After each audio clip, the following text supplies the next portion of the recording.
And we're live with Galileo Podcast. We're at episode number 14. And it's a great pleasure to be here back with you guys again tonight. And we've got a couple of special guests. We've got both Paula and Ryan who are here. Two of them are a couple of our new players who recently joined the sim. And we've got some, I guess, a couple fun topics lined up tonight. We're going to try to talk a little bit about difference between forum sims and Nova sims and play-by-email sims, kind of see how that all works together, kind of compare and contrast the benefits and some of the cons of each of them. And we're also going to talk a little bit about a rather unorthodox concept, which is playing holograms, specifically hologram characters. And I guess before we go into that, I wanted to start us off in the proper way by introducing our newest player on the game, Ryan. Ryan, you just joined today, earlier this morning, and so I applaud you for coming on for for your first podcast within 24 hours. Didn't really have a choice, Oh yeah, man. Well, we never have a choice with what we do in life, So yeah, man. Nevertheless, though, it's real glad to have you here. So if you want to take a couple minutes, kind of maybe introduce yourself to us. Talk a little bit about both yourself and your character, and how you came to find us, and kind of what you hope to accomplish during your time with us. Oh well, me, been doing this for on and off 9 years. I came to Obsidian Fleet first, actually, and it was like 2006. I don't remember what my first ship was. I think it was like the Poseidon or something. And then I hopped around the fleet up a little bit. I was actually on the original Galileo under Dana Stark for a little bit, along with Deep Space 5, the Nimitz that transferred into the Sojourner, and I can't remember where we went after that. We left the group, of course. Obsidian Command. Yeah, and then I left the group for a little bit around 2010. I didn't come back until this year, right, like 3 days ago. So I've just been kind of searching because my last sim folded. Yeah, it's been carrying me for like 4 years, and it finally it was going downhill, and we just kind of had to bow out gracefully. People weren't posting anymore. It was sad to see, and so I just was looking back through Obsidian Fleet. It's like, oh, let's go back to the old stomping grounds. And so, yeah, I wanted up here, and it's like, ooh, the Galileo is active again, so I thought I'd see how this place is done in my absence, and it's done very well. There's a very, very large crew, the largest I've seen in a while. Very talented group of writers. A couple I actually know from back in the day, like Marilyn. We were on the Galileo together. I presume it's the same Marilyn but yeah. That's really a little about Arandon. He's a botanist. He hasn't. His mother slipped around a little bit, and so he has a lot of brothers and sisters back on Ryza. And so he was a bit of a child prodigy, and he tried to apply to university when he was 14, but of course he was rejected. And under the tutelage of this Ryzian doctor, he was able to accomplish all these things as a minor, and then he joined Starfleet, but that wasn't the easiest time for him because he's very rigid, not very go-with-the-flow kind of person. He likes formality, he likes a way of doing things like filing reports, doing paperwork, and very by the books. He likes protocol. He doesn't dislike people, but he doesn't know how to interact with them well. Like, he's always been isolated, first as like a rather prudish kind of withdrawn child, and then as a cadet at the academy who was very good academically, but didn't really sit well with the more militant aspects of Starfleet, what few there are. And so then he was on Mars doing his doctorate and doing all stuff with different planets, and so finally he was recommended for a deep space assignment, and that's how he's wound up in the Galileo. Yeah. So yeah, I mean that's quite an interesting story. So would you classify him then as an introvert, possibly? Definitely. Yeah, he's very introverted, but like I don't think he thinks too much. He's not one to overthink things. He's got a very single one-track mind. Things are the way they are. He doesn't like to explain that. Right, right. Yeah. Okay, so like a calculated introvert, maybe. Yeah. Yeah, he's very math and science kind of guy, yeah. Yeah, cold, calculated, murderous, possibly. We don't know. It's only the beginning. What's basically withdrawn. I don't know about cold, but as you guys saw, with my first post with Mott, Brian, Which was excellent, by the way. Congratulations on that. That was great. Yeah, I thoroughly enjoyed that one. Yeah, no, I think all of us on the command staff are really kind of impressed with your character concept, and I remember you asking us about whether it be, kind of what our preference was between kind of playing a yeoman and playing a botanist, and I think you made the right choice. yeah. I think yeoman's more of a PNPC character. They can kind of have their certain elements where they're used, and then sometimes where they're not being used. But I think a botanist will have pretty big impact, especially because what we do here on Galileo is science specialty. So, and you're part of a very large science department with a lot of fellow scientists, both player character scientists and non-player character scientists. So I think a lot of that will kind of help you let your character grow a little bit. And it's fantastic, and welcome aboard, man. We're glad to have you, dude. Glad to be here. Thank you. If you could just stay away from sick bay as long as possible and avoid all the all the crazy stuff, then I think With we'll the be bone okay. saws that I've read about, yeah. Yeah, Okay. but We're bone not saws crazy. and Harvesting and organs. yeah, it's not a lie, dude. It's all true, dude. It's all true. It's happened.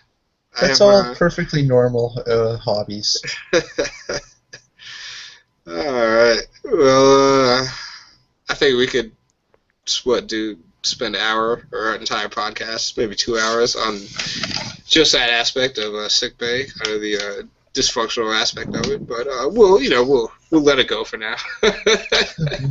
We'll let it go for now, and we'll get right into the thick of it, man. So we got a short podcast today. It looks like Paula wasn't able to join us. I think she's having some issues with her connectivity. So it's just the three of us, and we're going to jump right into our two main topics. First of which is we're going to talk about different simming formats. And it's something that we've talked about before, but specifically today we're going to talk about the difference between forum sims, sims that are played by bulletin board, traditionally PB. BB, right? Or PBB, was it? Just PBB, right? Play by bulletin board? Yeah, versus the play by web sims, which started out originally as on a SMS format before Nova was developed. But ever since SMS has become obsolete, they've moved to a play by Nova format. And Nova obviously is SMS's successor. It's a content management system that combines private messaging system, word processor, Wikipedia, post organization. It does all that stuff. It puts it all into one generally easy program for a game master to manage. And so we're going to talk about this kind of newer sim phenomenon which has permeated all of Obsidian Fleet and most of the sims on the other fleets that we see out there. And it's kind of become the standard. And we're going to kind of compare and contrast that to the traditional forum sims. And I feel like we're kind of lucky here because we have both myself, who's I'm a pretty hardcore Nova advocate myself, and just an advocate of content management systems in general. And we've also got Brian here, and Brian's a pretty big forum advocate. So we've got two different sides of the coin, and we're gonna kind of compare and contrast them a little bit. Obviously, each of them has their pros and their cons. So I guess let's go right into it. Brian, you run a forum sim.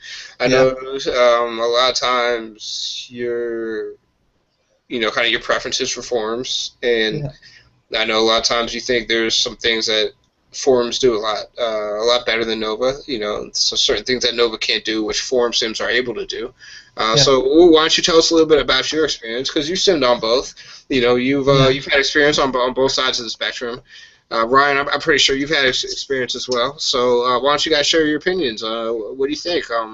Kind of what do you feel are the aspects of forum sims that make them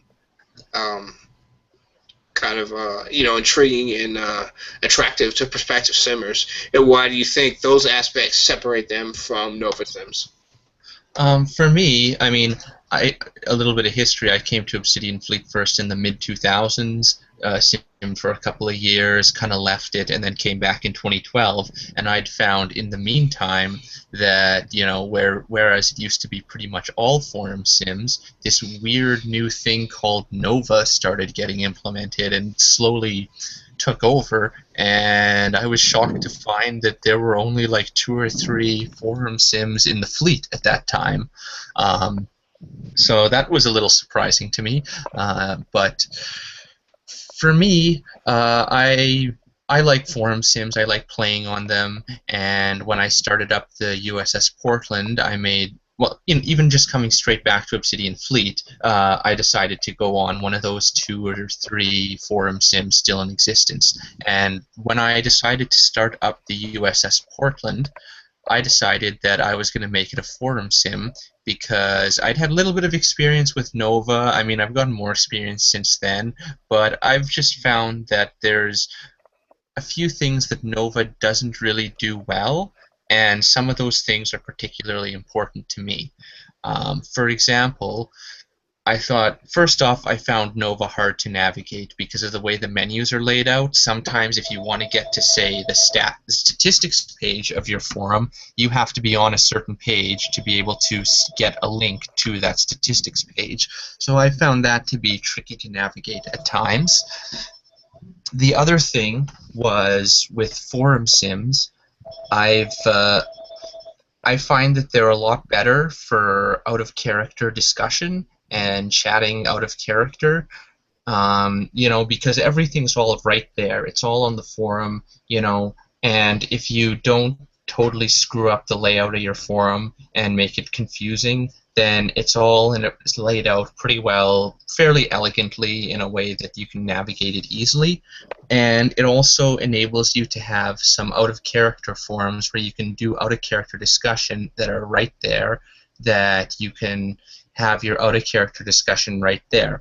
I think Nova kind of fails at in most Nova sims. It's harder to build up a community because you don't have the sort of infrastructure set up for these out-of-character discussions that are easy to get to and access and that people will check all the time. And finally, the one other thing I like about forum sims is one of the things that I do on the Portland, which I think is fairly unique, is I have a sub-forum called the Lower Decks, and in there, basically anyone can start up any side mission or subplot that they want. It can be set at any time, it can be a flashback, it can be in the future, it can be whatever, and they can post in there without cluttering up the main mission post. And I think that's something that's useful because it enables us to run side missions happening at some other time than the regular mission that can involve all of the other players. And that's one thing that I think would be hard to do. I'm not even sure if you can do that on Nova. So, I would definitely say all of those things are true, especially one of my favorite setups has always been a forum augmented by a very good, well-maintained, well-set-up, creative, looks nice kind of wiki. I think that's always my favorite setup. It's beautiful. It's got a lot of creativity because you have the forums for posting in-character stuff and out-of-character stuff, but then you have the wiki to develop in-character things in depth as well, which, of course, the wiki is, of course, a marvelous tool that we all think we all know pretty well. Yeah. Yeah, a couple other things I like about forums. Or some things I guess I didn't really like about forums. I mean, not that there aren't many, but it's kind of hard to put multiple tags for multiple people, actually any big post in general, because I feel that kind of breaks things up. If you can't do it in a private messenger thing, then you can't do it. You can't really do it in the forums itself. You can't edit other people's posts. That's it's kind of tricky. Yeah. I mean, there are some workarounds you have to do. What I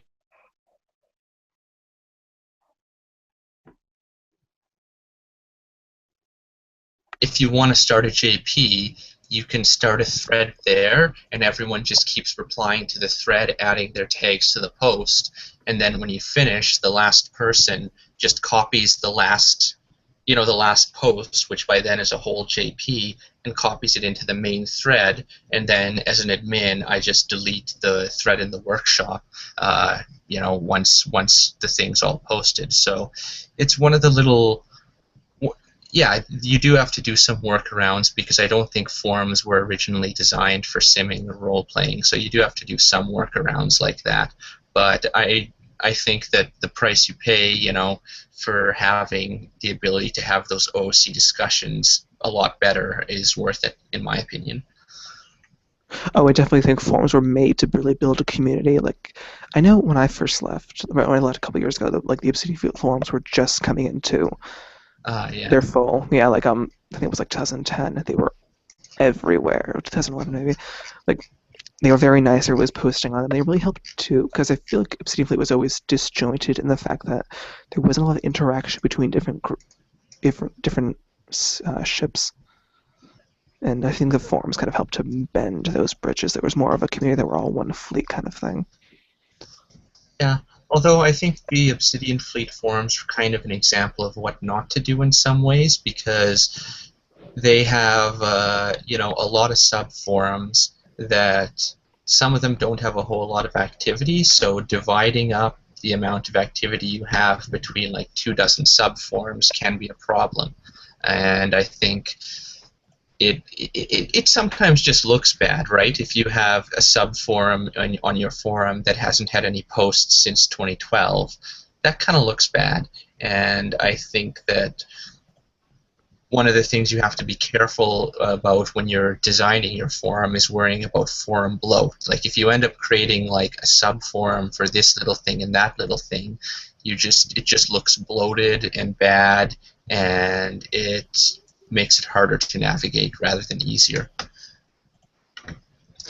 I would definitely say that's true. I think it's very discouraging. I think, especially if you're a forum sim, to see a lack of activity on some things. I know some forums have been on they'll archive things in an old thing instead of having them just linger. So you can still access them for group history, but they'll be off, the main forum. Yeah. Yeah, I mean, it's something that you have to worry about, but I think if you design your forum well, you can get a fairly elegant package. And yeah, there are some workarounds you have to do, because forums were made for community discussion, not designed for role playing, unlike Nova. But I think the community that you can build on a forums is more than worth having to do those few workarounds. Yeah, of course. Yeah. Okay, now, Brian, what do you say to those people who are used to Nova Sims? Yeah, of which there's many, obviously. And those people kind of come in, they look at a forum sim, and they say, hey, this is confusing. I can't find my way around. I can't find my way to where the posts are. Everything's not streamlined in certain locations. Certain specific locations, the same way it is on Nova. What do you say to those people who have trouble finding their way around? Because let's be honest, when we're surfing the internet, your average internet user has the attention span of a 2-year-old, right? Yeah. And if they can't find what they're looking for, in a timely manner, then they'll just leave the website, and they'll get frustrated and leave the website. And that's kind of the sad truth of how the internet works a lot of times. And I mean, I'm guilty of it myself. A lot of times I go to a forum sim, I'll start looking around. I see a bunch of main boards and then different child boards and then like child boards, and I just it's a little bit overwhelming. So what do you say to that? Those people who have issues with that and they feel like they can't find the content that they want to find in a timely manner or in a streamlined manner. Well, I think first off, there's some aspects in Nova that I find difficult to navigate sometimes. Like if I'm looking for a certain page, like even on the Galileo site, I'll be like clicking those tabs up at the top so I can get the right menu that has that page on it to appear in the side, because apparently the menus change depending on what page you're on, and that can make navigating Nova a little tricky. But I think that if you design your form well and like you have good, your subboards and stuff are, fairly straightforward and easy to navigate, it's not too hard to navigate it. And also, I make sure that when I send my welcoming email to all the players, I include in there, okay, these are what these forums are for. This forum is for out-of-character announcements. This forum has our ship, our ship deck listings and stuff in it and technical info, and here's our in-character forums. So I try to do that when I have a new player, and so far it's worked fairly well. Yeah, absolutely. So you would agree that a lot of it comes down to the forums manager, who's able to create a forum in a way that's easy to navigate? Is that correct? Yeah, I mean, I've seen some forums out there where we talked about this earlier, where you just have forum bloat, where you have subboard after subboard after subboard, and half of them have no posts, and the other ones, haven't had any posts since 2012, right? Exactly, yeah. Just like child board after child board, and some of them are unnecessary, and some of them have sub-child boards, and just kind of you can't really navigate it too much. It's kind of like it's kind of like they're trying to do too much with their web, with their forum, I guess, and with their website, and it's just it's kind of like a discombobulating experience for the average internet surfer who wants to find information quickly and easily. And I've always found, and I know some people will disagree with this, but I've always found Nova to be the best platform for content management. And what I mean by that is that Nova presents its content in an easy to find manner, easy to view manner, in a way that is more accessible than any other RPG software platform that we have available on the internet. And I know a lot of people disagree, especially some of the forum users. I know how you guys are, but Nova does it. I guess I'll say it does its job, and I feel like it's very, very good at certain things. One of the main things it's good at is providing I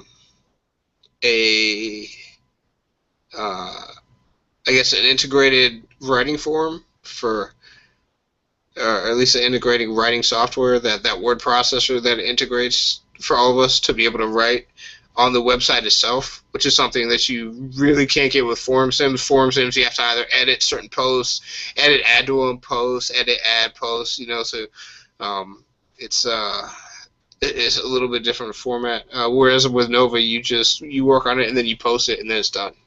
And you see that post there is certain types of authors. But also, I feel like what Nova does well is it streamlines a massive amount of content that a sim could potentially have, and it organizes it. It organizes it into main categories and subcategories. And I know you were kind of talking about that earlier, where it kind of seems confusing, where you have to navigate to the different primary menus on the main navigation, and then work on the sub navigation as well. But in my opinion, I feel like Nova does that very well. And yeah, you might have to click through a few different tabs, but eventually you can find what you need to find if you can locate the correct tab. Yeah. And I think once you kind of get used to Nova, that shouldn't really be a problem. Like all of us who are here on the Galileo, all of us who log onto the website several times a day, we should be able to find what we need to find within 2, 3, or 4 mouse clicks at the most, at the very most. You know, Yeah. and Yeah. I think one of the benefits of that is that also you can go to any other Nova website, and it's organized pretty much the same way, right? Every Nova website is going to have that same kind of format. So if you're used to for example, if you're used to Galileo's website, you can go to another Nova Sims website and find exactly what you need to find because it's in the same format. Whereas if you go from one forum's website to another forum's website, you might not necessarily have that because each forum, as you mentioned earlier, is kind of set up differently according to the forum manager.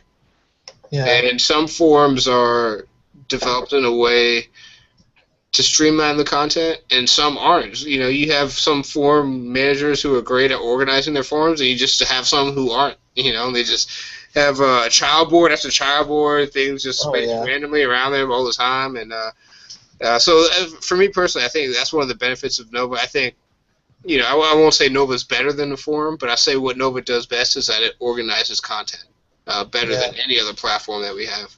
And by the way, I'd like to welcome our newest guest, Brian. Hello. Brian, who just joined us, Olsam Mott, his writer. What is that avatar you have, man? It's a very. I feel like I know that avatar from somewhere. It looks like Muppet. I was about to say it looks like half Muppet, half crazy scientist. Or / medical doctor. Muppet professor guy. Yeah, it's the professor guy from the Muppets. Bunsen Honeydew. I apologize. I haven't seen too much of the Muppets recently. It is Bunsen Honeydew. Good job. It's pretty much how I look. Got that kind of yellow liver problem. Better come to sickbay. We've just been through this. We're not going there. Yeah. No sick bay tonight. Well, Brian, thank you for joining us. You're welcome. I'm sure you kind of hear what we're talking about. We're on our first topic now. We're talking about the difference between Forum Sims and Nova Sims, and kind of what the benefits and the detriments are of each of them. And obviously, Brian. This has to be. Sorry, Brain. Brain has some alternative opinions, unorthodox opinions about things. I was going to say, it's got to be like a one-sided conversation, right? It's well, us versus the poorly. I just stepped outside for 5 minutes. I come back and it's like the apocalypse is happening, and Nova's like the biggest evil in the world. You know what I'm saying? So, well, it is. I had to step back in, to kind of try and set the record straight. Yeah, I mean, I don't know. What do you guys think? You guys have any rebuttal? Well, I think with content, like with how you organize the content, I think, yeah, that's definitely has a lot to do with the person who's running the forum. I mean, I like to think that I've done a good job of it. I'm just checking out the Portland's forum, and aside from my like technical info subforum, which is like deck listings and stuff, which is relatively static, pretty much actually all 10 out of 11 of my boards have the last post within the last month and a half. So I think that's something that I think is good, because it shows that when I'm setting up a forum, the first thing I ask is, when I'm setting it up, is, do I really need this subforum? Really? And I think if you don't do that, you have bloat, and it just turns into a mess. Have you guys talked about this already? Because as much as I hate on forum sims, I really don't know how people write together on them. Like, how do you do a joint post? Is it like you make one post and then I come and post? That's a great question, Brian. I think Brain has some thoughts on that, and it's done differently on every forum. Yeah, Sim there are workarounds. I mean, what I do is, first off, like, there's no one true way. So, like, if you feel like if me and you want to write a joint post and we're both comfortable using Google Docs, we can use that. Or if we're both comfortable using the private message system, we can use that. But basically what I do is we have the ways it's most commonly done are, unless you're using something third-party like Google Docs or emailing it back and forth, you have either do it in the private messages where one person writes his start, the next person copies that and replies and adds his tag, and then the next person does that, and so on until you have the whole JP ready, and then you post it in the forum.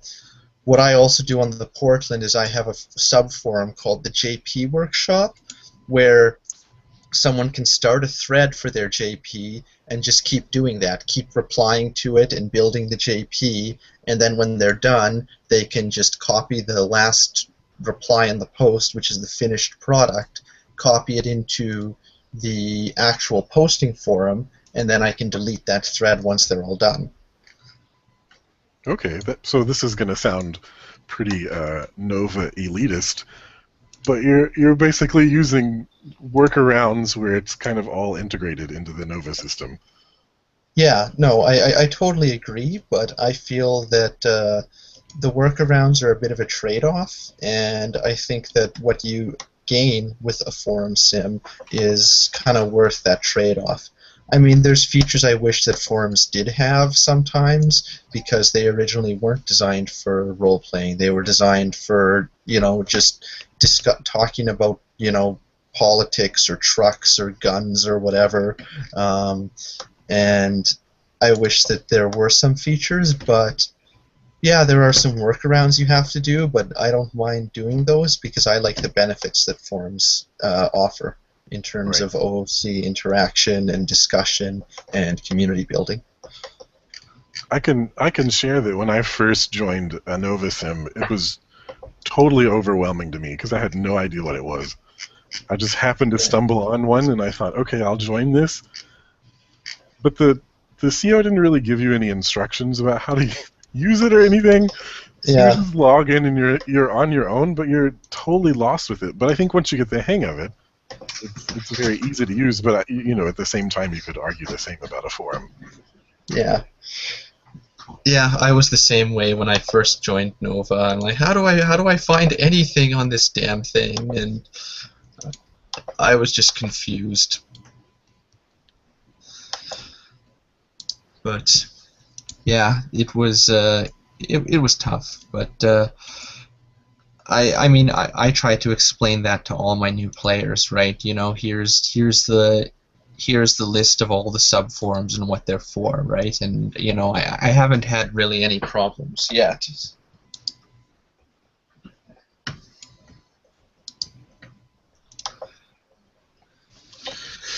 Well, that's good. I think kind of what we're talking about is just it's more or less kind of like a preference, It's kind of what we're all kind of used to. Different styles of RPG formats.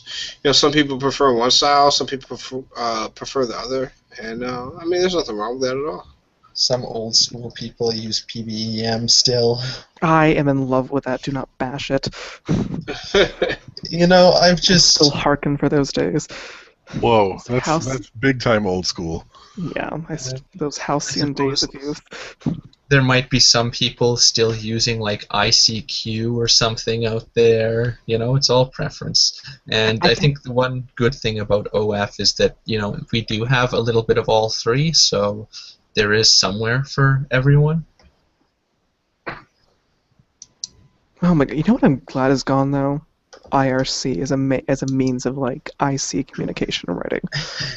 IRC, my God. No, I never used it. I was totally out of the loop on that. I don't know what I was doing for those 5 or 10 years. The craziest one I've seen was like role-playing in Star Trek Online in that little tiny chat box in the corner. And oh, dude, they love you, man. You were telling me about how you got people having, want to do like sex role play with you or with Tula, right? yeah. It's Star Trek Online. Wow. It was weird. It was weird. Well, and then you know what? My sister created a Cation character, and that was a whole nother level of weird in there. Oh yeah, you got all that furry up in there. Yeah. Yeah, man, you gotta be careful, dude. Yeah. That's the good thing about you play a Boolean in Star Trek Online. Nobody wants anything to do with you. Fat blue guy. Nobody wants. Well, you know what they say. Once you go blue, pink just won't do. It's not working out for me. I gotta tell you. Well, you got to get past that once you go blue part. That's right. You gotta get over that hump. Yeah. Oh man. All right, guys. Well, yeah, we've had a good chat about Forum Sims and Nova Sims. I mean, it's something, like I said earlier, we could spend like 2, 3, 4 hours talking about it. And in the end of it, no one's really going to come out on top. It's just all just going to be personal preference. I think it's good though to get everybody's perspective on it, especially yours, Brian, because you run a Forum Sim. So yeah, let's just move on to our next topic. Smooth as butter, as always. We're going to talk about something a little bit strange that recently happened on Galileo. It's actually hasn't recently happened. It's been happening and developing over the past, year and a half, maybe 2 years. And apparently, despite being a tiny Nova-class starship with limited facilities and a pure science vessel, apparently we have inherited many characters who have children. Right. And Yeah. Gotta breed the next generation, Yeah. I guess I'm not sure if that's what it is, but our child department I think is like the second or the third largest on the ship, and these are I think, what do we have? Last count, I think we had 9 children on Galileo, and keep in mind this is a max crew size of 100, so with 9 children, that's 10% of the crew that are children. Well, I mean, we're not making them serve, so it's not like... Their little tiny fingers are really Children's good at putting brigade, out the yeah. inside of plasma conduits. Hold on. Well, let me finish, guys.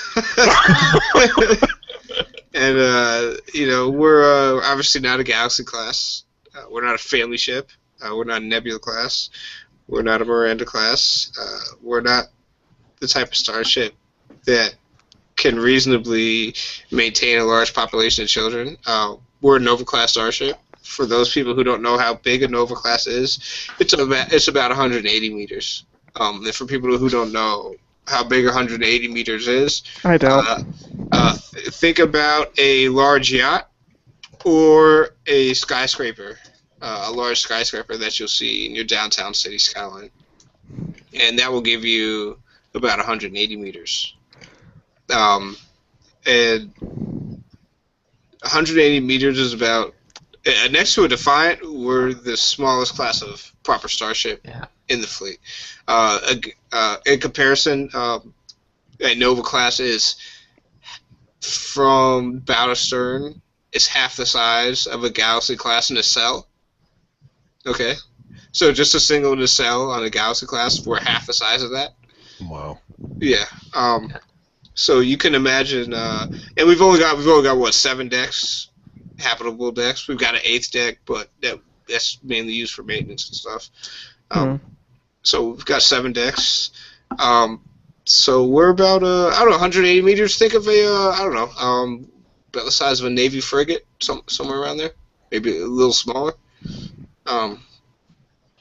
Yeah, so we're about as small as it comes in terms of being on a starship. And when we have that small size, we obviously have these problems where we just run out of space. And obviously we're a science ship, so majority of our space, our internal space on our ship is devoted to either crew quarters or our science facilities. And everything else is just extra.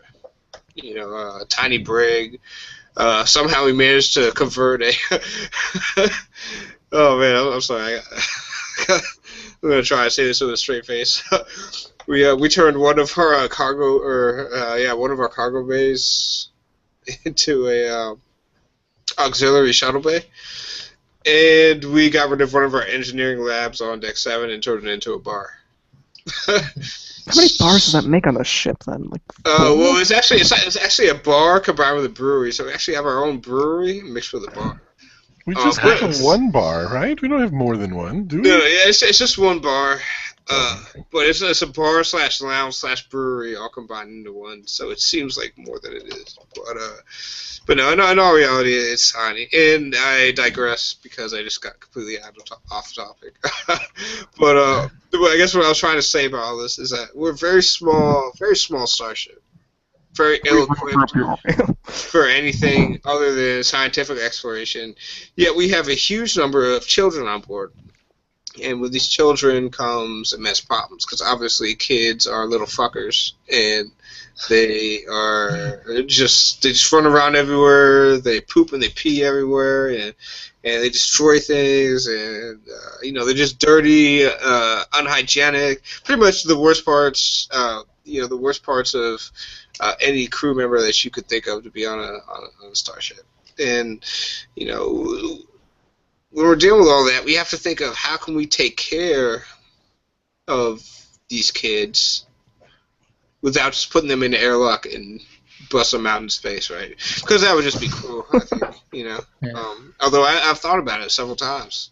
So without committing child genocide, how do we take care of the children on Galileo, and how do we show them love? And how do we show them love when we don't have the facilities on our starship to accommodate a large child department? And so we've come up with a solution, I think, or at least we tried to. And it was a little bit insane. It was a little bit outrageous, in theory. Yeah. But in practice, it could be a great thing. But then again, they put Tula in charge, so that. Then again, exactly. They put Tula in charge. So this originally insane theory and concept, which could have been very practical and useful, has now turned again into another insane reality. And so now what we have is our fucking EBH. We've got our emergency babysitter hologram that's pure goth, out of control, doing things left and right, designed by Tula, the most ill-fitted person who should ever be designing a hologram. And so let's just talk about it. Let's discuss. Because I'm angry. I'm not happy. Okay. I'm not happy with the kids on board. I don't like this EBH. And I want answers, and I want them now. And so that's what this podcast is all about. That's what we're going to talk about for the next 20 minutes. Well, how much I want to know, first and foremost, no. Don't interrupt me. I'm sorry. First and foremost, I'm sorry, Brian. Or Brain. First and foremost, I want to know why our EBH looks like a goth. Number 2, how that's going to help our kids. Number 3, where the hell is the EBH going to operate? Number 4, what type of personality does the EBH have? He's right. And number 5, would there ever summon the EBH to look after her own kids? All right, discuss. All right. Well, the EBH came to be because I think we were joking around in chat one day about how we have so many kids and how we're going to get rid of them. And I think I jokingly said, well, let's just reprogram the EMH to make an EBH for babysitting. We don't need an EMH. We got lots of medical people. And apparently people actually liked the idea, even though I was joking. So the EBH came to be. As to why the EVH is goth, again, Tula. They put Tula in charge of it, and which also the other thing is in Hold on. terms No. I feel like we just glossed over a very important aspect. And this is really important to understand. Is here on Galileo we have it's what I like to call a sense of accountability, right? So everybody's accountable for certain things on Galileo. So when you say that they, and I put they in quotation marks, put Tula in charge of the EVH, let's ask the question: who specifically put Tula in charge of the EVH? Just so we know, and we know who we can hold accountable. I think Tula When just that volunteered. entire thing just turns into a debacle. I think So Tula name just some got- names, Ryan. I think Tula just got really excited and she volunteered, and then I forget who was all in on that big post, and they were all like, "Yeah, sounds cool. Let's see what you come up with." And this is what Tula came up with. This sounds like nobody told Holiday, because as we know, this ship is not a democracy. This is absolutely not a Oh yeah, democracy. I'm gonna have to start writing like another like big unveiling kind of post to introduce everyone to the thing is though, this EVH is actually toned down from Tula's original design, so you gotta give her some credit there. Which probably doesn't say much. Yeah, I mean, like I said, I want to know who somebody's accountable. I want to know who it is. I want names. I'm gonna start busting some asses. Yeah. But You should start with the people who have made these children, is my opinion. yeah, I agree. They caused I agree, the problem. You know, if they could have just kept it in their pants, then Right. They wouldn't even be in this situation in the first place. Yeah. All right, but you know, some people could interpret that as being cruel and childophobic, you know, and discriminatory against I don't know, what's the The word? child minority, yeah. Exactly, yeah. So, you know, let's not go there. You know, let's not ruffle any feathers. But let's ask those important questions. Who is accountable for the EBH? Tula is accountable. It seems like a rogue agent. I don't know. Exactly. We have a rogue hologram agent on board, which was originally designed from Shirley's program. yeah. So they violated Shirley to make the EBH. Well, no, they copied Shirley's program with her permission, and then they put Tula in charge of. Who is what they? did was Who is they? I want to answer. She volunteered. I think I forget who exactly it was. It was maybe Min Don't you dare or sidestep me, Brian. whoever was running this program. I need Anyways, answers. so Everybody Tula- deserves answers. what happened was Tula presented her first draft of the EVH, and people reacted badly, and she got very sad. So to kind of make her feel better, our chief medical officer, Alindra, suggested that we just, to make Tula feel better, we base the EVH's personality off of hers. So it was Oh, for programmed fuck's with sake. So what? What? Who is not preeminently qualified to take care of children, I'll say. Hey, she took care of the Mercy's little kids there. What, like once? Yeah. Okay, so instead of... Okay, real quick. Let's backtrack. Okay. Real quick, logic test. Okay. So, yeah, the avatar doesn't look good. Right. If someone gets The upset avatar looks because the awesome. avatar doesn't look good. And the avatar... What's the avatar, right? It's the appearance... That one kid really likes the avatar. Hold on. So the avatar is the appearance of the person. Okay, so the avatar doesn't look good. Okay, someone gets upset. Okay, alright, let's make some concessions. But instead, let's actually create the entire personality of the hologram based on the person who created that avatar. Okay, Logic 101. Does this make sense? Brian, let's start with you. I think it does. No, your brain. No, Brian. Go. Oh, me? Me? Yeah. Does it make Go. sense? Logic 101. Does it Well, make sense? I think if you look at it from that perspective, no, it doesn't really make sense. Okay, Ryan, doesn't make sense. Oh, me? Yes. Not really. I mean, if you're gonna like, maybe you want to expose your kids to some worldly image of, I don't. I don't know. Exactly. Okay. Now, brain. Doesn't make sense. I think the entire EVH is an excellent tool to teach the children that differences are important and about the value of infinite diversity, infinite combination, the fundamental principle of Star Trek. This can only come out of the mouth of its creator. I mean, come on. Oh man, dude, you're like what's his name? Picardo's creator. What was his name? Zimmerman, right? Oh yeah. Right, yeah. Yeah. Oh man, that was classic. Okay. Well, enough joking aside. Hey, thanks for being a great sport about that, Brian. I appreciate you taking a little bit of flack.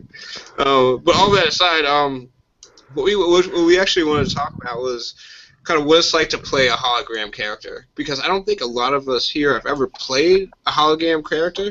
And I wish we had Holly on, because he plays our EMH, and he's done it since day one, and he's very, very good at it. And I wish we had him on, but unfortunately we don't. So, Brian, I kind of want to get your thoughts on what you think it's like to play a holographic character. Kind of what makes it different and more intriguing to play a holographic character versus a flesh and blood character. I think it's just an exciting concept, right? Especially if you have a character who is a, man-made, like, artificial creation, but who is also a sentient being. I think, or approaches sentience. I don't know which side of the whole measure of a man thing you may or may not fall on, or that whole the doctor author where they ruled he wasn't a person thing. But I'm actually creating two holographic NPCs right now. There is the aforementioned EVH, and then there's one on my other sim where it is actually a recreation of the captain. I'm not going to go into details as to why that came to be, because that's a little awkward. For sex. Yes. For the CSO was the chief science officer was going through pond fire. We had to do something, okay?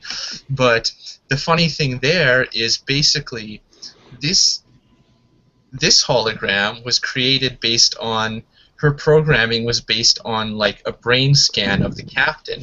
So when they first activated her, she was like, "Oh, so how, I guess the brain scan went well," and didn't realize even that she was a hologram. So I think that's definitely going to be interesting. Like, imagine coping with being a hologram.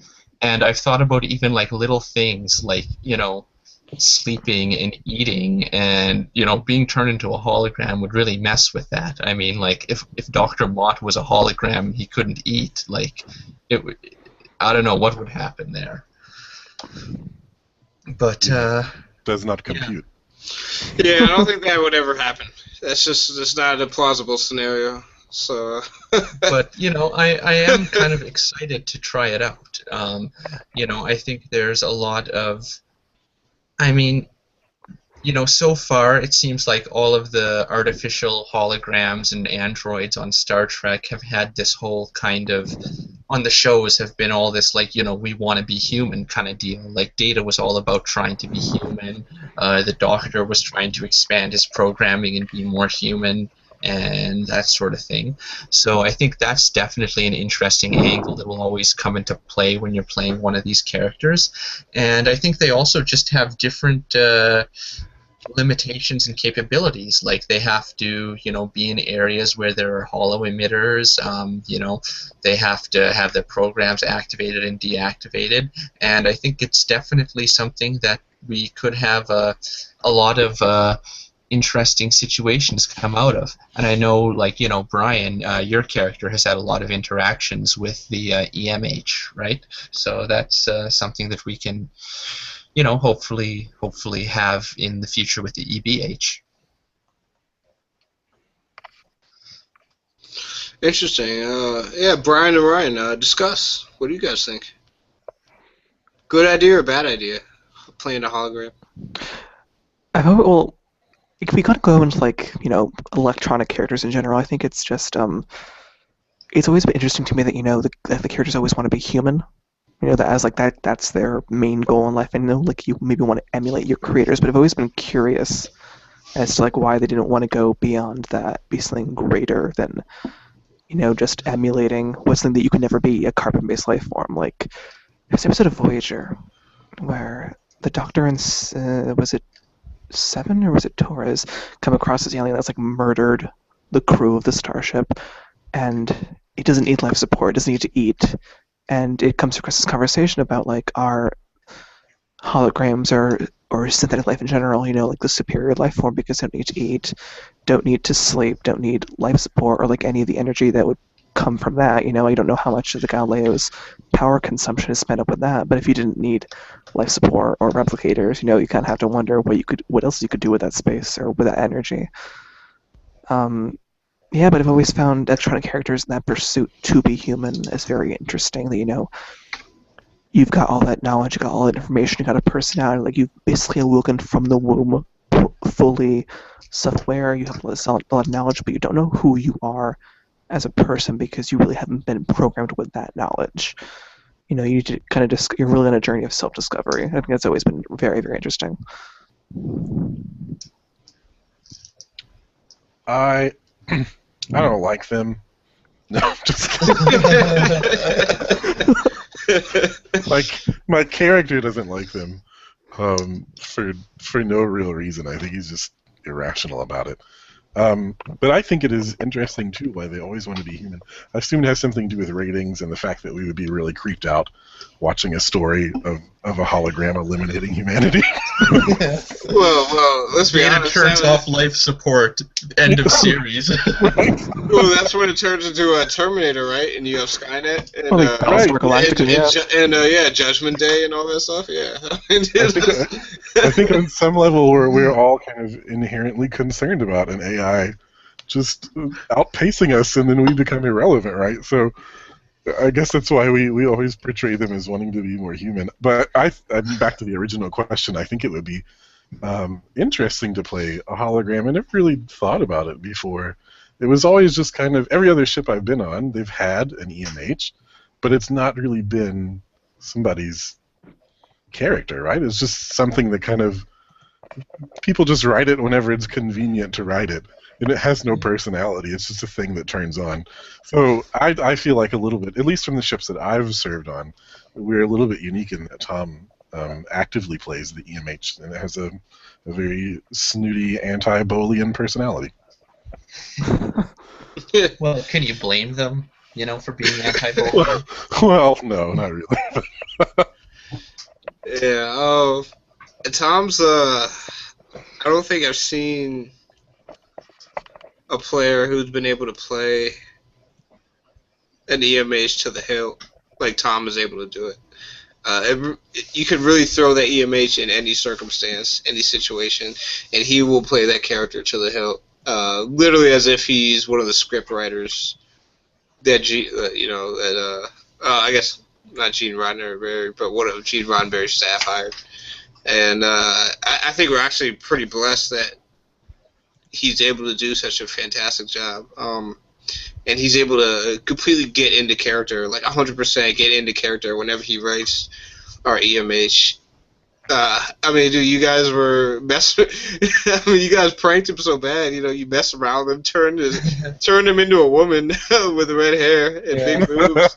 I mean, named him Shirley, and he was still playing along. I mean, and it still came out fantastic, and he was still able to write it out. And I think there's very, very, very few writers who you're gonna find in the simming world who are able to pull something like that off. Without getting offended or getting upset. So. Right, I think you're right because so much of the character development that we write is based on the past of our character, and the hologram. Like how much can you work with?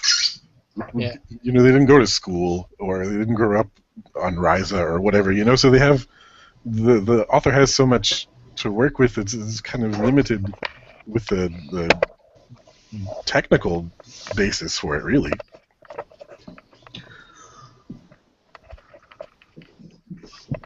Yeah, I mean, I think I don't know. Holograms are on the banned species list for Obsidian Fleas, so we can't Actually, have they them. aren't. Oh, they're not. No, I thought No, they I thought they used they to be, were. right? Does that still exist? They still have a Yeah, banned species list. I remember Yeah. Roxas was coming out of though. It was actually revised recently and very lightened up. Like No, there's I think the only holograms are on there. I'm No, they aren't. 99% I was sure. absolutely sure, and I actually had to check that. It's You probably know, on the website. because my Yeah, let's character is turned into a Let's check it hologram. out. But I am 100% sure holograms are actually not on there, even though I totally thought they were. I checked it very recently. I was actually surprised because I thought they were on there, but no, holograms aren't on there. I think usually though no, they're people not. end up playing usually though. I think it seems like it's very rare that you actually have a holographic crewman. It's just not set up for that, right? Like there's no holo generators in engineering, so you can't have a chief engineer hologram. But and in Star Trek universe, the only hologram graphic crew we do see are the EMH, which aside from the Voyager EMH are only designed to be used in emergencies for short periods only. So it's not really a character you can really play and develop. So I think we do have very few people who take them on, and sometimes they're taken on as NPCs, and sometimes they're taken on as PNPCs. But yeah, no, I think it's just people just don't think to play holograms because, what are you going to do? So you're going to sit in the computer's memory until there's a medical emergency that totally overwhelms sickbay, right? Yeah, actually, one of the first things it says, kind of ambiguous, and I'm sure anyone who wants to play a hologram could get away with it, but it says non-humanoid races are not allowed, and technically a hologram would fall under that. But again, that's very ambiguous. So, No lieutenant crystalline entity or anything like that. yeah, No. yeah, pretty much. No. Yeah. But no, man. I mean, it's an interesting concept. I mean, there are obviously a lot of limitations that come with playing with hologram. Yeah. And I think it takes a certain type of writer with a specific vision for their character to be able to work within the confines of what the GM has established for the game, as well as what they want to do for their character. And I think just finding that balance in and of itself is an obstacle enough to kind of deter most, unfortunately, deter kind of most people who actually want to play a hologram. In my opinion, I feel like holograms are more so a PNPC, secondary character, tertiary character that a person could play. But they're very interesting. We saw holograms take kind of the next evolution towards the end in Voyager. Voyager kind of tried to do its own Measure of the Man episode where they had or it was a series of episodes where they had the Doctor. He was on trial because he was an author. Yeah, he was on trial because he was an author, and they were claiming, what constitutes rights, what rights did he have as a hologram, and all this stuff. And then they even went more into depth when they kind of showed, when they sent him back, and he went back to Jupiter Station. Or no, sorry. He went back to Jupiter Station and confronted his his creator. Yeah. And then, that's pure Star Trek right there. That's what Star Trek was built and founded around. And so they kind of do that, and they did it in TNG with Data meeting his father, Dr. Soong, and they kind of try to do the same thing. And those are the questions. Those are the burning questions in everybody's mind. Those are the basic fundamentals of kind of what it means to be a person and what it means to be a kind of living, sentient life form, and also kind of what it means to be a second-class citizen or be considered a second-class citizen, and the whole issue of kind of what rights you have. depending on what type of person you are. And I think those are very, very important topics. And a lot of people say that, all that went away after the civil rights movement ended, in the 70s and 80s. But we're still dealing with it today in America. Anyone who sees what's going on right now, isn't a stranger to that. And it's very much so a real thing. And I think in terms of kind of the social importance that all that brings, I think it's fantastic. And I personally would love to see more hologram players and people who challenge that perception of what it means to be a hologram and kind of what those holograms are capable of, and kind of trying to push the boundaries. But that's just me. I've kind of run into the limitations of playing a hologram already with my other hologram. She went into her office, brewed up a pot of tea, and then looked at the mug. It's like, oh crap, what do I do now with it? Yeah, I think the real difficulty is in making the story compelling. Like you were saying, you can't have a chief engineer that's a hologram. The technical limitations aren't really there. Like you're a computer program, you can do whatever needs to be done from the computer, right? So you don't need to physically touch the console. You just do it whenever you're in the computer. But nobody wants to read that. What? You're not interacting with anybody. That actually would be interesting. Maybe have a mission involving like a brand new prototype like ship AI. I don't know. That'd be pretty cool. I think they did it in like the original Star Trek, and the Enterprise like blew up another ship or something. Oh yeah, M5. Yeah. We did it on a sim that I was on. We had an AI that was capable of running the ship. It was kind of an odd. I didn't really care for the way that we decided to take it, but it was. And they were basically doing that, but it just got a little weird. So I think it's something you can do. I mean, there's a lot that could be done with it, but at the same time, I think the challenge is in making it compelling enough to want to read, and by you'd have to interact with people to do that, so you're limited by the holo emitters, or I guess you can talk through the console, right, or the little video pops up or something like that, but I don't know. For me, I would find it hugely challenging to try to do that. Yeah. Or to at least try to pull it off to where, it was realistic and convincing. It might just be one of those things where you can write as like a solo writer writing your fanfic, but when you're playing a game, it could be hard because, you have this character that, may, end up either outshining other characters and solving all the problems before them, or just sitting in the computer core because everyone else has gone to the bar and, your AI computer program can't drink. Aww. Yeah, it's a little sad, right? Yeah. Just everyone's docked at Starbase, everyone's having fun, and the computer's just like, hello, anyone? It can generate other holograms to entertain itself, maybe. I don't know.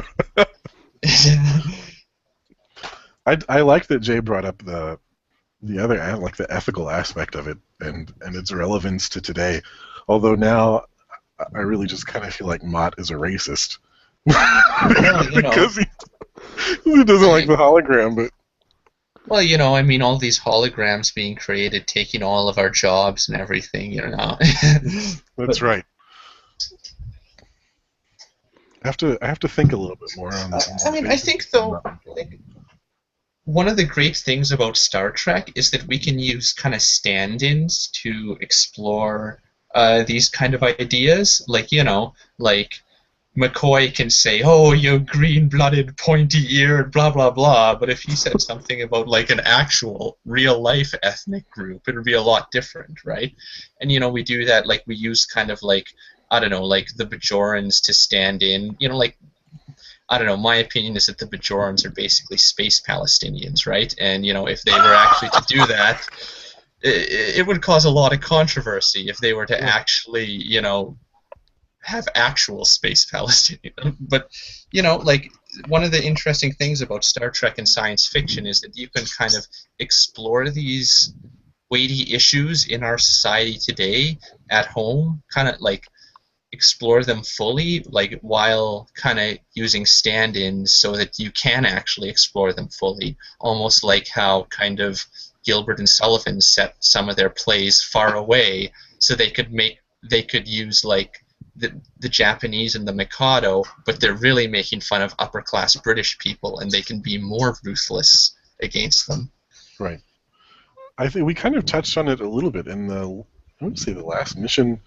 Yeah, at the mine where the Cardassians were coming to the ship, and there was just so much, like, just blatant casual racism against them. Yeah. The post that we were doing, it was crazy to just read it. And I think a couple of people kind of branched out from that a little bit and touched on it and kind of brought the racial element into their writing. But to read it, it was almost like people weren't even thinking about it, you know? Like it just went over their head and well, this isn't racist.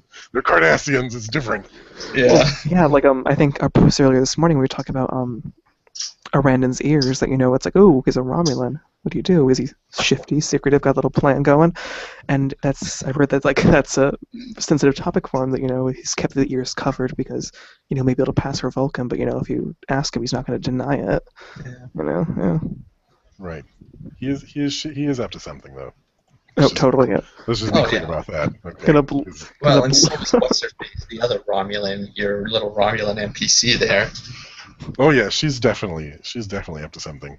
Although she kind of plays into the stereotype. I just feel like I'm a horrible person writing on this ship now. Yeah. Yeah, we're all horrible people. What were you guys talking about? Who's horrible? We're talking about how you can, like, kind of racism in simming, how you can kind of talk about racism in different, like, you can have McCoy say, oh, you're green-blooded, pointy-eared, instead of, if it were an actual real-world ethnic group, that wouldn't be on TV. Yeah, well, I think, did you guys talk about Kirk at all while I was gone? No, not really. Yeah, I think this is one of the, you guys are all familiar with kind of the original series in the movie area, correct? Yeah. Yep. If you guys look at Star Trek VI, probably one of my favorite Trek movies of all time. Oh, mine too. Yeah. They tackle that full on and head on, with no prejudice whatsoever, and no regard for anybody's feelings, and they brought that issue up front into the audience's faces, and they dealt with it, and that was what it was all about. So they brought. I mean, do you guys remember that film? Yeah, of course. And the whole trial and everything. Mm-hmm. I mean, that was prejudice full on, exposed, and also the consequences for it, both in the short term and the long term. It showed. I mean, I thought it was very telling to have kind of the the hero of Star Trek, the most admired captain in Starfleet, being put on trial for his prejudice. And because that trial wasn't about necessarily what happened, it was about his prejudice towards the Klingons, and it was all exposed. I mean, they brought it up full and foremost. And I remember when that film came out, I think I was, let's say, 12, 13 or something like that. And it was I didn't quite realize the impact of it and what it actually meant, kind of the undertones of what they were trying to convey when it happened. But looking back on it now, it's one of the most telling Star Trek films I've ever seen, and it says a lot, it's kind of one of those things. It's like, yeah, you got. I mean, you guys hit the nail on the head. You could say, yeah, we could make jokes about different species and all this stuff, green-blooded stuff, and Klingons and all this stuff. But it all relates back to social aspects, things that we're actually dealing with here on our planet, here in our societies. And I don't know. It was just I found it was very profoundly deep, especially at the end where you see kind of the whole conspiracy and everything. Because I mean, dude, that's real life stuff.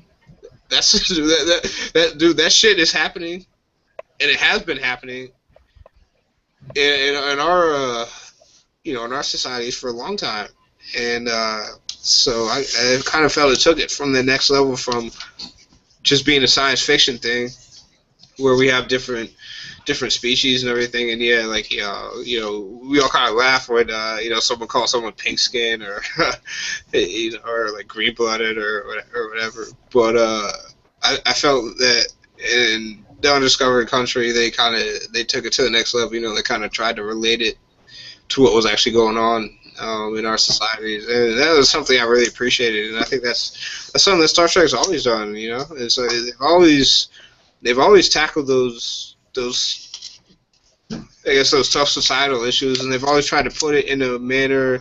They've always tried to put it in a science fiction manner where we can kind of relate to it. All of us sci-fi fans, we can relate to it and kind of see where the flaws in the logic are. It kind of helps us to expose and see what's going on in our real world around us, with the ultimate goal of making us better people, right? So, I don't know. I guess sorry, I got a little bit off tangent again, but I just wanted to throw that out there. I don't know. I mean, feel free to discuss. I mean, did you guys feel that same way, or did you just take it kind of at face value, or? Yeah, definitely, of course. And I was reading, back when I was like 2 when the movie came out, of course, so I never watched it at like the first running, but when I came back and I read a little bit about the production, the screenwriting during it, it was supposed to be a lot worse. That a lot of the main characters, all of them especially, were supposed to have these really racist lines towards Klingons. Like Uhura was supposed to have this line, would you want your daughter marrying a Klingon? And of course, coming from a black actress, that was like just totally offensive to her, and so that line was cut out of the movie. Yeah. Yeah. It's like Absolutely. So they were supposed to have a bunch of really like much worse lines, of course, that would have made the crew seem totally intolerant. But I think that was the thing that, it's like you have however many races in the Federation, however many planets, but they all share, to most part, the same values, same traditions, like, peace, democracy, curiosity, education. But then the Klingons don't. They're very different. They don't play by the same rule book. They don't have the same values. They don't play by, they don't really want to be a part of the Federation. They have their own thing. Honor, duty, fighting to the death, kind of thing. And I think that was played off in the Maquis too in Deep Space Nine, that, it's kind of insulting to the Federation to have people that don't want to be a part of this lovely paradisial, democracy that we have. Right, there's some like issue of assimilation there, like. Oh yeah, yes, definitely. Yes, the Federation, everybody looks different, but at the same time, they're maybe not quite as different, and so I think that's interesting to explore too, because we kind of think of it as this dynamic where the Federation is the ideal to uphold, but then at the same time, sometimes we see in the canon it's maybe not so much that way, right? Like those spoonheads, or just crazy little things like that you run into every once in a while. It kind of makes me feel a little bit like the United States sometimes, because we have on the face of it a very diverse society, but at the same time, like, ask an American about the Chinese or some other country that's perceived as an enemy. It doesn't matter. They're this or they're that or whatever, and when people move here, they don't want to be like us, so it's a terrible, awful, bad thing. Yeah, man. I mean, I'll be absolutely upfront with you, Brian. I mean, dude, ask a lot of Americans how they feel about just any person with color on their skin, and you're gonna get a lot of mixed opinions. It's really sad. And it's 2015. And obviously we've come a long way since the 60s, since the birth of the Civil Rights Movement, but a lot of that stuff kind of still lingers. But that's where Star Trek was born. Star Trek was born in the 60s. That whole concept was born in the 60s for that same reason. And I'm pretty honored to be like a huge fan of Trek because it's made so much of a social impact. Because it's promoted so much, not only awareness but kind of help to kind of reinforce just tolerance and acceptance of everybody, regardless of who they, what a person might look like on the outside. It's kind of trying to evaluate them as who they are, like as a person. You know what I'm saying? Unless they look like Tula. Unless they dress in goth clothes all of a sudden, touche, my friend. I think, Jay, we were talking about when you were gone about during the last mission when we were dealing with the Cardassians, and some of the posts that I was reading of people in a private moment talking about how they don't want these Cardassians on the ship or whatever, and how much they hate them. It kind of reminded me a little bit of the way people often talk here in Arkansas when they're among people that they feel like are like-minded to them, Yeah, kind of like when they're in their own kind or whatever it is. Right. When I'm with my own kind, and people often, unfortunately, mistake me for being that sort of person, so they just say whatever racist thing comes to their mind first. So it kind of reminded me of that, and I was saying that I was a little bit shocked at some of the things I was reading, because if you step back from it, it's just like blatant racism against Cardassians. But for some reason, we kind of feel like that's okay, I guess, maybe because of the way they've been portrayed in canon. Yeah. Yeah, man. I mean, we've got a long way to go, my friend. That's true. Oh yeah, like we're making progress, but we've got a long way to go. Oh yeah, I think especially the way the Cardassians were portrayed all through Deep Space Nine. Like there was first 2 seasons, like they were like the distant enemy that pop up, the Cardis, and then the next 2 seasons, they get like just beat the crap out of by the Klingons, and there's kind of a rehabilitation. But then of course, and that kind of goes along with Ducat's storyline too. But in the last 3 seasons, it's like they become war criminals with the Dominion, they become allies, and they do all this terrible stuff. But at the end, they join the Federation. They join at the Battle of Cardassia Prime. They turn the tide, and of course, 800 million of them get wiped out. So I think it kind of tries to engender some sympathy in them. That it's like they're more tragic than they are just evil.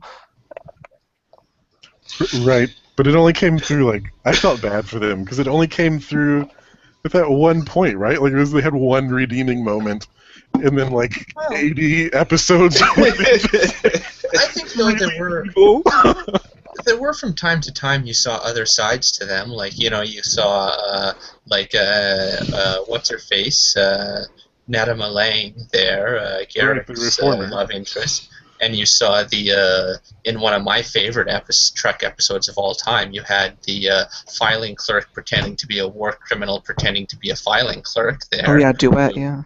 Yeah, and that was you did see another side to them there, and I think that's actually why I think Duet is one of my favorite episodes of all time, because you get a good glimpse at how you had this situation where there was this horrible oppression and everything, and you had how there were people who were ended up being totally complicit in it and totally messed up from it. I don't know, it kind of touched on kind of the whole notion of the banality of evil and that kind of thing, and how really when one group kind of oppresses another, it has some serious negative impacts for the oppressing group as well.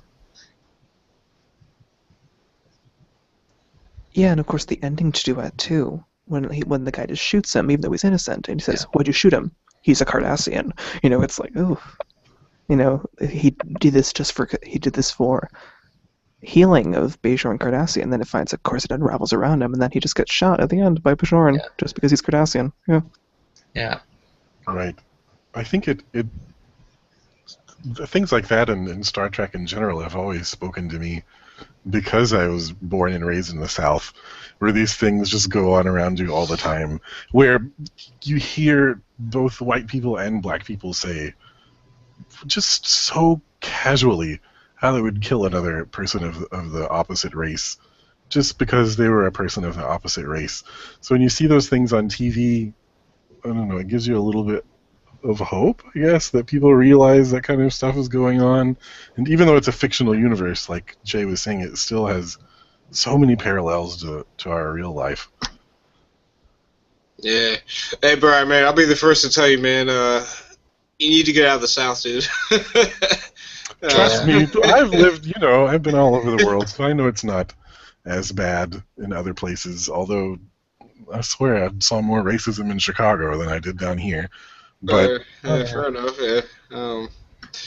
Yeah, man, I mean, I think I'm kind of a little bit spoiled because I live in the utopia that is the DMV area outside Washington, D.C.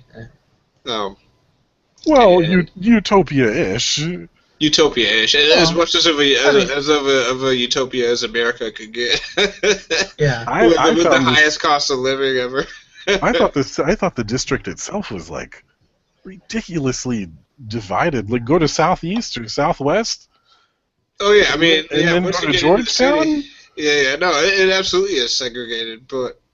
I mean, just overall though, I mean, you can go out into Adams Morgan, you can go out into Georgetown, and you go out into a club, you'll see a good, 60% white, 35% black, and then the other, like, Asian, Hispanic mix, and everybody gets along for the most part. Yeah, I think there's a very liberal attitude there. It is, and I think what helps is that the whole population here is very young. You have a lot of young people, and young people aren't necessarily constrained by the ideologies of the past, so they're a lot more open-minded. They have friends from, all races, all walks of life, and they're very tolerant. And they just want to go out and have fun. They don't judge people necessarily by the color of their skin. They judge people by like how good of a person you are. Like, are you an asshole or are you like a good guy to hang out with? Right. Type of thing. Is any of this stuff going to come up with our next mission? Because we're doing war games with the Klingons, right? So it's a little. Oh yes. We are doing war games with the Klingons. Our next mission is going to be relatively short. I estimate maybe, I don't know. If everybody tags on time and abides by the 48-hour rule, we'll get it done in a month and a half. Oh, wow. And then we'll, it's going to be very short. I'm changing things up. I want to keep everybody kind of engaged in the story and everything. But then the mission after that is going to be the real kicker. That's going to be the one where everybody's going to have a lot of fun. And that one is going to be a little bit longer. That one should take us through to our next. Well, I don't know if we're gonna do shore leave. I don't know yet, man. You said no shore leave. Like, maybe I won't do a shore leave. I don't know. A month and a half is not enough time for the injection of casual racism, though. So we're gonna. Well, we're doing war games, so we're going balls to the wall. This is going to be a departure from what a lot of you guys are used to. This is going to be straight up combat, And as much as we're a science sim, I feel like a lot of people here aren't really used to kind of how combat is and how proper combat works on a sim. And if done correctly, combat is one of the most fun and engaging types of roleplay that anybody can participate in. You're all going to find out that Mott is a killing machine. Yeah, Mott's going to have his alternate. Yeah. His alternate persona is going to come through. He's just going to like the flip's gonna just fucking switch in his head, He's gonna just gonna flip a med card and start ripping Klingons' heads off with his bare hands. Gonna hang up the stethoscope, yeah. Yep. Like Soldier Mott, dude. I promise you, everyone will be a soldier after the end of this mission. I promise you, every single player on the sim. A random plants. You're all going to be soldiers. Nobody's a civilian anymore.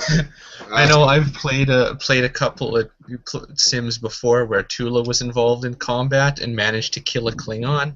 And I just feel bad for that guy at Stovacor. Just everybody's telling their stories, and it's like, so then, after beating 8 Jem'Hadar to death with my bare hands, I took a disruptor shot from one of the guys who I thought was dead. I should have finished him off. But, so Barry, how did you die in honorable combat? Death by bone saw. Yeah, no, it's gonna be good. Well, I think we've about covered it. Probably a little bit over the time limit. We'll probably go another half hour if I'm completely honest. I don't know. I think we're at an hour and a half, probably. Yeah, at least. But no, that's it. That's most excellent. I appreciate you guys all coming out. And it's too bad I couldn't get all this music stuff working. My computer thing is broken, and apparently now I can't play YouTube and hear it on my computer. So I'm kind of angry because I want to do that right now. So yeah, I'm gonna get off and try and figure that out. Thank you guys for joining. For the Galileo Podcast, this is episode 14. You just heard it right here. We've covered a bunch of topics, some that weren't even on the agenda. We've been graced with the presence of Ryan, Brian, and Brian. Oh my gosh. Wow. Okay. We've been graced with the presence of the Brian. The Brian. You guys are, the three of you are collectively the Brian now. Alright? It's true, we're complete now. Okay. You guys are complete. You guys have the trifecta. My name is Jay. I'm here with the Brian, and we are signing off. Thank you very much, and I will see you guys next time.